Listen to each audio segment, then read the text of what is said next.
Assad for the crematorium, but says Russia and So Iran that in I part for have supporting the regime, a regime the U.S. attacked last month after evidence emerged it used chemical weapons to attack civilians.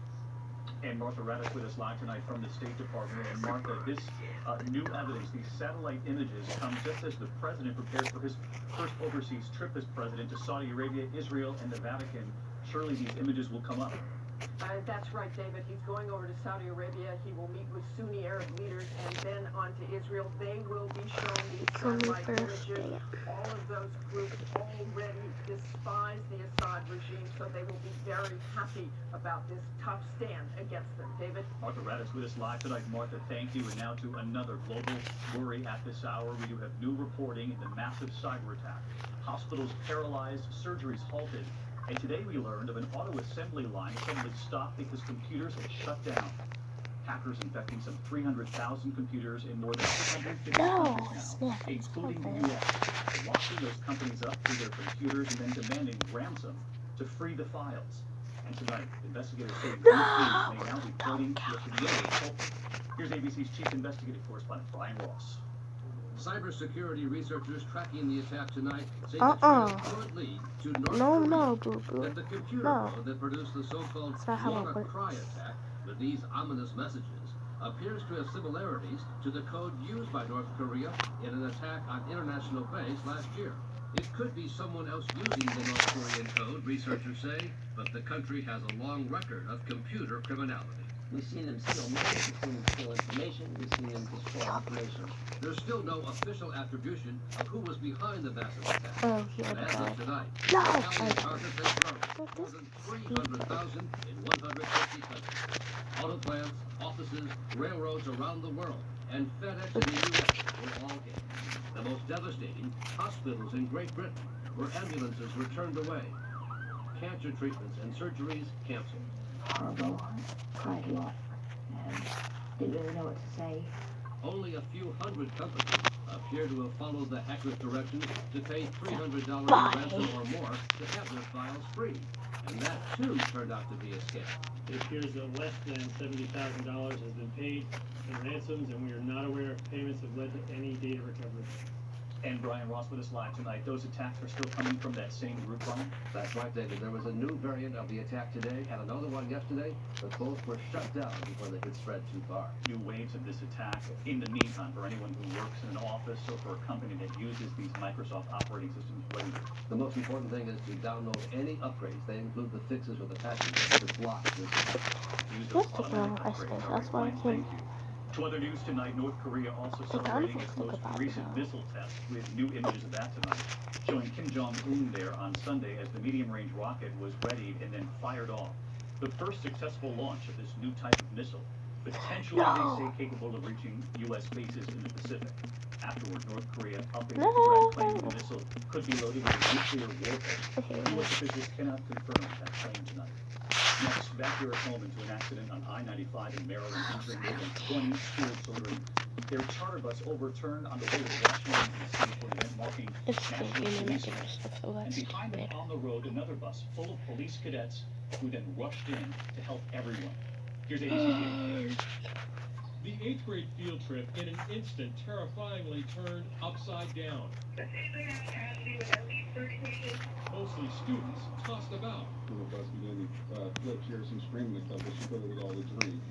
2 of those on board critically injured, medevac. 24 others needing care. They were in anywhere from head injuries, broken bones, minor bruises, things like that. Fortunately, another bus filled with police cadets was nearby, and those cadets sprang into action trying to calm the crying, injured students. I haven't seen it very often, but I'm very glad that they were there and they were very helpful. The bus was halfway from the Philadelphia school to a field trip in D.C. when a small sedan tried to pass the bus.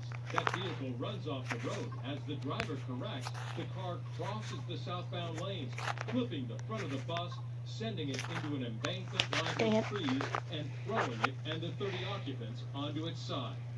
Many of the injured students treated at local hospitals have already been discharged. The driver of that small sedan, which apparently caused the accident, could face charges. David Curley with us tonight as well. Thank you, David. And there's still much more ahead on World News Tonight this Monday. We have new developments in the deadly police shooting of a teenager. New images raising questions. And this major question, was he left there for 6 hours? The 15-year-old boy shot in handcuffs, seen lying on the ground. His family now saying his life could have been saved. The home that went up in flames, the family of 7 that did not survive. Investigators are on the scene tonight. I should get all of his shares when he dies. And later tonight, skydiver jumping into the record books. You're not going to believe how old he is, or better yet, we should ask how young he is. For that.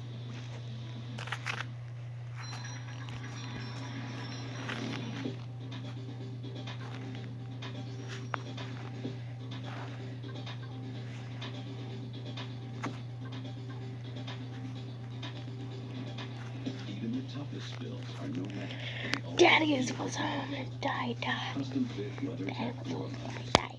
Order yours today at WeatherTech.com or call 1-800-CarMax. We would play to like a 1,000 extra.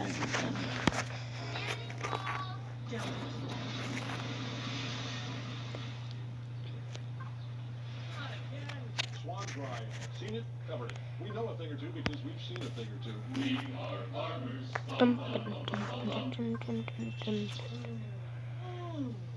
Nothing spoils a moment like heartburn. Daddy's Try new baby. Alka-Seltzer Ultra Strength Heartburn Relief Juice. It's fast, powerful relief with no chalky taste. Ultra Strength, new from Alka-Seltzer. Enjoy the relief. When this bell rings, it starts to change business world. AT&T Network Security helps protect business from the largest brand to the smallest transactions by sensing cyber attacks in near real time and automatically deploying countermeasures, keeping the world of business connected and protected. That's the power of AND. Are allergies holding you back? Break through your allergies. Try new Flonase Sentinel's allergy relief instead of allergy pills. It's more complete allergy relief and a gentle mist experience you'll barely feel. Using unique Mist Pro technology, new Flonase Sentinel delivers a gentle mist to help block 6 key inflammatory substances that cause your symptoms. Most allergy pills only block 1, and 6 is greater than 1. New Flonase Sentinel changes everything. Next tonight, here, the deadly police shooting of a teenager in Connecticut. A 15-year-old boy allegedly ramming an officer with a stolen car. And now, new video showing the moments after police opened fire. I'm not even talking. These images, taken by a bystander, are raising questions tonight. 15-year-old Jason Negron handcuffed on the ground with his head facing to his right. The camera pans off, and 4 seconds later, Negron's head is in a different position. The victim's family says the picture suggests Negron No, I'm gonna die. alive. They say that contradicts what police told them, that Negron was killed when he was shot. According to Bridgeport, Connecticut police, the officer shot Negron after he refused orders to stop, and he hit an officer with a stolen car. It's just about to be unbelievable.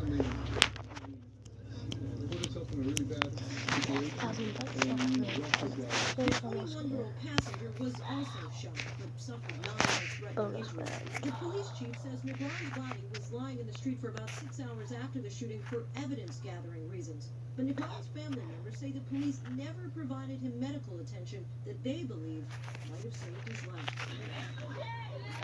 Hundreds gathered last week to pay tribute to the team and call for action.